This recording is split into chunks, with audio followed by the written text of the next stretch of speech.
Hey, what's going on? This is another episode of the Big Red Wrap Up podcast and vlog.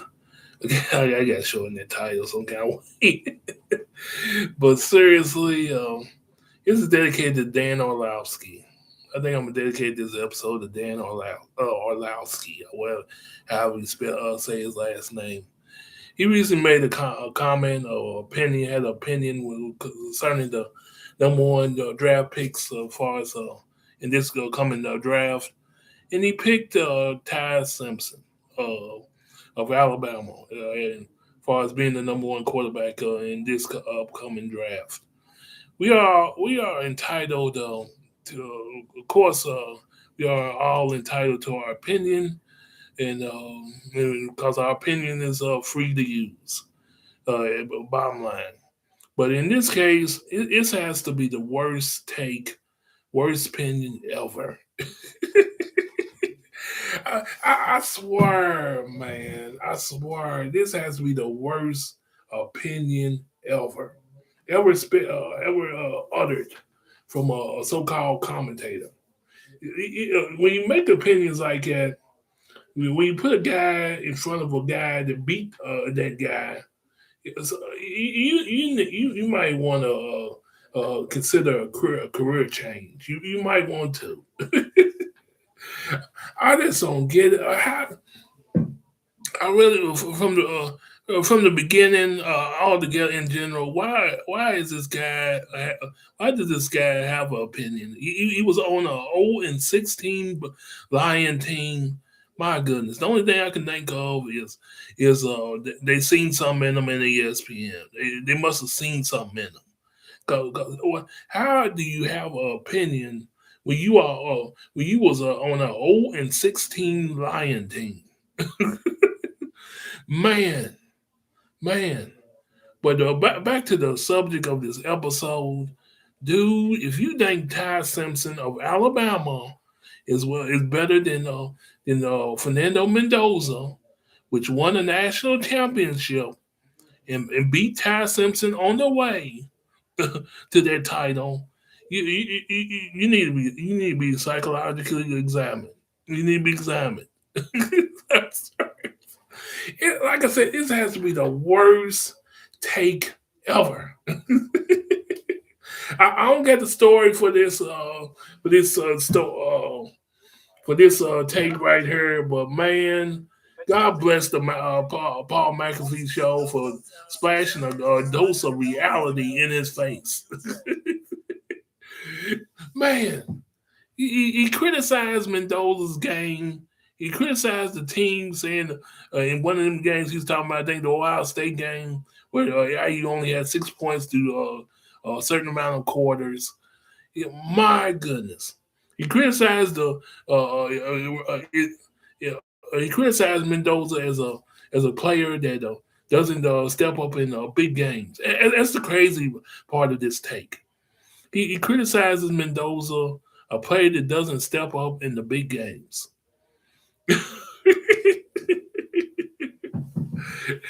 You can't make this stuff up when it comes to these commentators. Man, Orlovsky, you need help.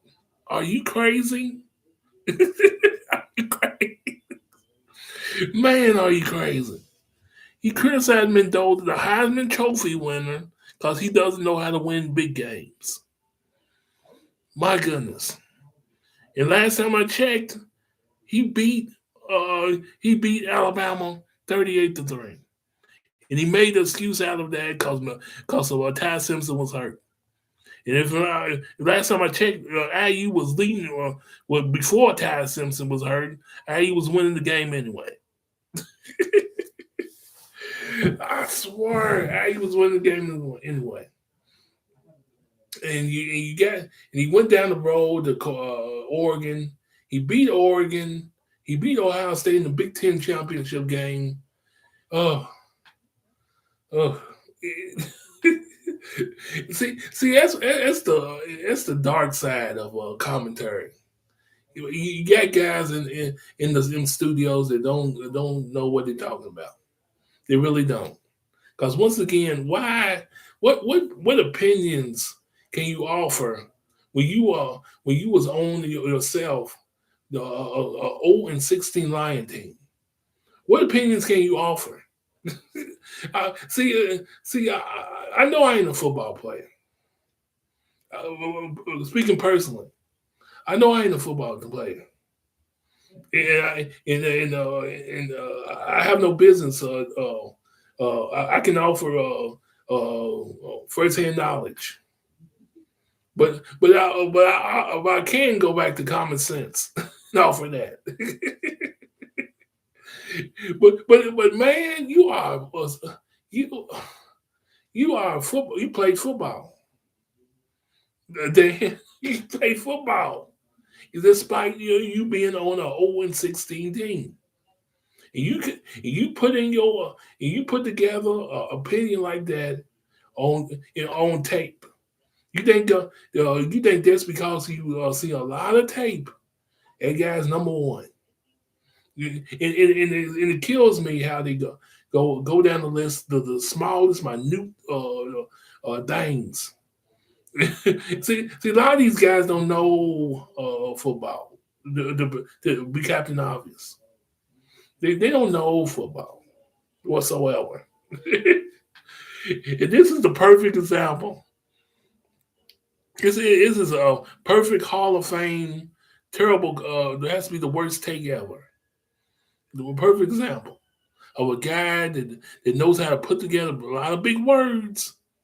Knows how to put together some sort of NFL draft knowledge to make himself look good to the public. But man, how can you come to that conclusion? The guy Mendoza won a national championship, went undefeated in college. Even in his last play, man, he can move. His last play should tell you. Last play in a championship game. Matter of fact, scores the winning championship touchdown, the winning score. But for some reason, it's not good enough. Sometimes, like I said, like what Pat McAfee told him, man, I think you're getting paid. Because you going in on your opinion awfully hard. Man, I think you're getting paid, in the words of Pat McAfee. But you can't ignore that statement, because anytime you're gonna say something like that, my goodness, something's up. Something's up. You are getting paid by Alabama. You getting paid by the SEC. Something. 'Cause anytime you're gonna say no to anytime you're gonna those shade, wink wink, on the Heisman Trophy winner, the national champion, yeah, you getting paid. You can play it off all you want in front of on the Pat McAfee show. You can play it off all you want, but dude, you getting paid. Because like I said, it has to be the worst take ever. Worst take ever. And somehow like I say, somehow you dug up an excuse of Ty Simpson not being healthy, and condemning Indiana all kind of ways. But I love the comeback by Pat McAfee. What happened? What happened though in the end? Oh man, that was nice to see. It doesn't matter about what goes on during the game.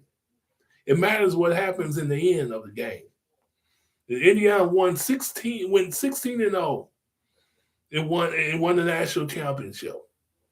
No one in college football can poke holes in that year. No one. You can dig up all the so-called conspiracy garbage. You dig it all up. But bottom line, Indiana is the national champion in football and went undefeated, 16-0. They went undefeated. On top of that, Oh man, oh man. Like I said, well, now I see why. I used to watch First Take, but not anymore. Yeah, I used to watch First Take back then, in the past, but not anymore. And I got a feeling I see why I don't. You got one hand, you got a loudmouth Stephen A. Smith. On the other hand, you got a guy that thinks he knows something about football. Because, like I say, anytime, like I say, if you make statements like this, you make takes like this, despite your opinion being free to you to use, people it starts to make people wonder about your knowledge of football. Start, especially especially when it comes down to people that are in the same field as you. They've seen more, and it's and how can you be the guy that seen the guy that you didn't even watch? And that's what I'm saying. He's seen, and that's another point. He's seen a lot of Ty Simpson videos, but he never truly watched Mendoza. He did never will really watch Mendoza. That's a pretty good point right there. Why come you didn't watch the Heisman Trophy winner during his videos? But you sure did take your time out to watch a guy that he beat though. Let that sink in. He ignored the Dan ignores the Heisman Trophy winner. But he took time out of his busy schedule, wink wink, to watch a guy that he beat. He got hurt. Pretty much a guy like I said. I think they say he only played in 15 games. Man, how in the world? How in the world can you put a guy that only played in 15 games above a guy that was pretty much a senior, a starter in a national championship game that won the national championship game? Like I said, these commentators, God bless them, they ain't what they seem to be. Especially if they work for First Take. From Stephen A. to Dan Orlovsky, my goodness, dang, they're pretty much just actors. They really are. You can truly just see it. All they are is just actors. Oh, but this is a one of a kind take that never will be forgotten. If I was a Mendoza and I seen this video, it would make me awfully motivated to prove that so-called football expert and Dan Orlovsky wrong. And he had no choice but to admit he was wrong when he was on the Pat McAfee show. Because each time he do up a criticism, Pat McAfee do back a fact. see, facts beat critics. Facts beat criticism. You can't destroy a fact. Oh, that was great to see. That was great to see. That was great to see. Man. I don't even got a dog in the fight. See, I'm an Irish fan, but when it comes to takes like that, man, you pretty much gotta speak on it. You gotta speak on it. You gotta speak on it. But that's all I got for this one. I had to hop on here. I was gonna hop on the page and dedicate this episode to Dan.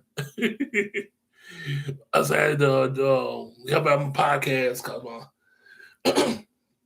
because my page is suffering a little bit as far as the earnings. So I figured I might as well do an episode of the podcast on